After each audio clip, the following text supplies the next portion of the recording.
Hi, everyone. All right.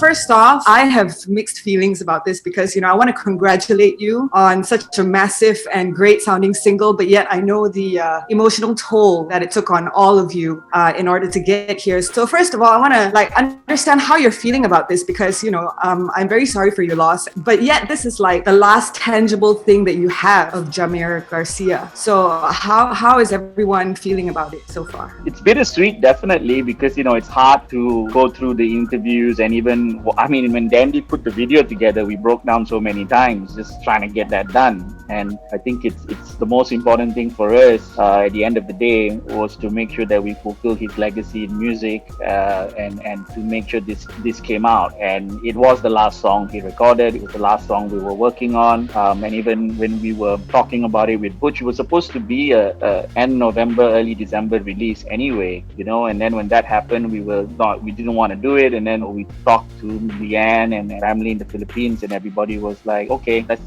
he would have the family would have wanted the music to come out, and he would have wanted the music to come out, and therefore we made sure we did it. And we also made sure that we put the right message out for this song as well, because if you listen to the lyrics, can be a little bit cryptic for a lot of people, but we wanted to make sure that his headspace at that time when we wrote the song with Butch was about that moment in time, what people were going through right after lockdown, and what people were feeling. And this was supposed to be a message of hope that we wrote for dark times, and I think that was the most important thing for us. Yeah. How did this collaboration with Butch come about? I got asked by a charity here to mix a track for someone, and it turned out it was Project E.A.R. And I had no idea when I got the song what to expect, and I was thinking this could be a really bad song, it could be a high school band, it could be a really bad singer-songwriter. I had no idea. And Moot sent me the track, and I was really blown away by it. Even the rough mix that I had, the song was incredibly powerful, and I love the arrangement. I loved it that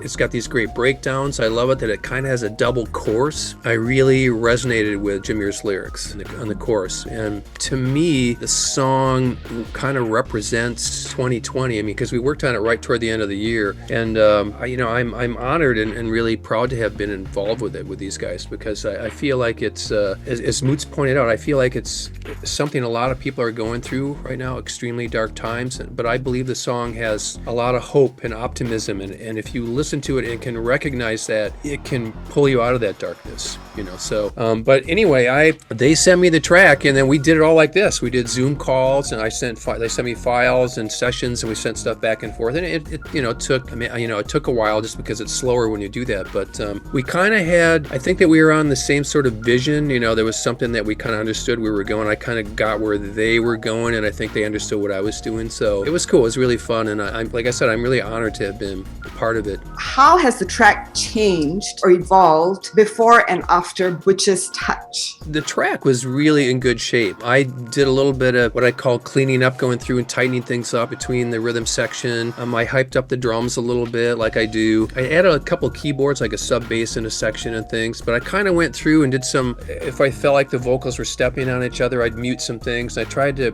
just get everything so it's all really symbiotic in terms of all the parts together. And I use this term a lot. I tried to just focus it, make sure everything was really, really focused. And then I wanted to push it up because it has a monster groove, and I really wanted to kind of push up just the thickness of the track. Just when it kicks in, the drums and the bass and the guitar, they're bad. Man. Very. Speaking of the track Dark Times, we are still going through it. It's still not the end. I want to know how each and every one of you are getting through the dark times. I know music is a big part of it, but what else do you do to sort of elevate your mind to get through these dark times? We're into music, so we try to get a hold of whatever we can. It's like here in the Philippines, I can be with my drummer. We can talk about stuff, and especially the future, or what direction we might take. To get inspired with music, and we try to get Jameer's demos, especially those songs that are unreleased. and we try to find potential like entries where we could turn it into a song, and maybe we can release it also someday. Yeah, posthumously, right? Yeah. And what about you, Dandy? How are things in Bangkok, and how are you getting through these dark times? I mean, it's a double-edged sword, right? We are going through COVID, and then we're also mourning the loss. It's definitely been an emotional roller coaster ride, and I think mourning Jameer's passing will never end. So we still very emotional about it, and like Mood said, I had to do the video, and dealing with that was very difficult. But we cannot do much because of COVID, so we cannot do it right now. We have the second semi-lockdown in Thailand as well. We have new cases rising every day now, so we on a semi-lockdown. We cannot really do anything much. So I'm just really like personally, I'm just training. I got into Muay Thai since 1.5 years now, and since the COVID lockdown, even gyms are not allowed and all that. We just kind of like do it anyway, like do it privately, do it like my friends have we have like our private trainer, so we just meet up and like 2-3 people, not more than that. Yeah, we just keep training, and it helps with the mental health. I think if you physically are more healthy, sleep better, because like I was working in the clubs for the last 15 years too, so it's like always at night, and now it's like more going back to a normal routine: sleep early, wake up early, work out, and just being healthy. It's trying to be healthy as much as we can.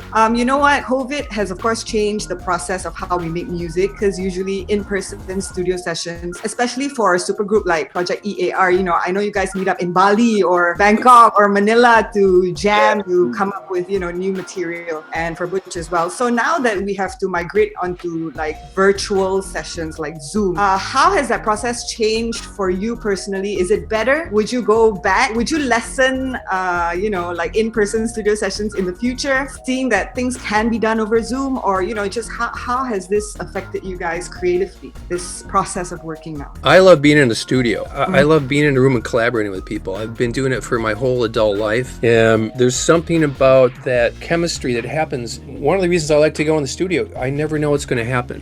I might think in my head, we're going to do guitar overdubs today, we're going to track a song, we're going to do a string overdub, but inevitably the music takes detours, and just the camaraderie and discussions you have, and that's what's so awesome about being in a recording studio and collaborating with other artists, and that's what I miss the most right now. And I'm hoping later, maybe by the fall, we'll be able to start doing that again. But I like being in a room with people. I like getting to know them. What are we gonna have for lunch today? Did you see that movie last night? It's not just about getting the guitar part or the bass part. It's about knowing the people you're with and the camaraderie, and that's what I love about being in recording studios. Yeah, and same for us, like even when we were in Bali or when we were doing the Dusun session, it was just that, like you're together just writing music and just hanging out for like a couple of days or a couple of weeks, and that's what makes the record itself fun, because it's always that like moment in time, right? And you're in that headspace to write. I think it's difficult.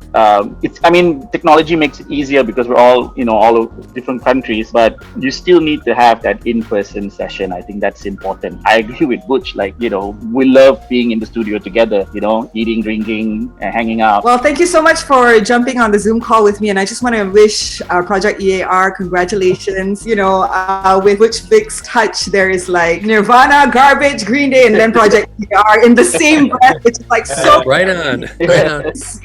A big milestone for the music industry, not just in Malaysia or Bangkok or Philippines, but in Asia. So big congratulations to all of you. Thank you for connecting with me, and I look forward to the upcoming EP, and I hope you guys stay safe and stay strong for the rest of the year. Thank you, Zher. Thank you. Cool. Thank you. See you guys. Bye.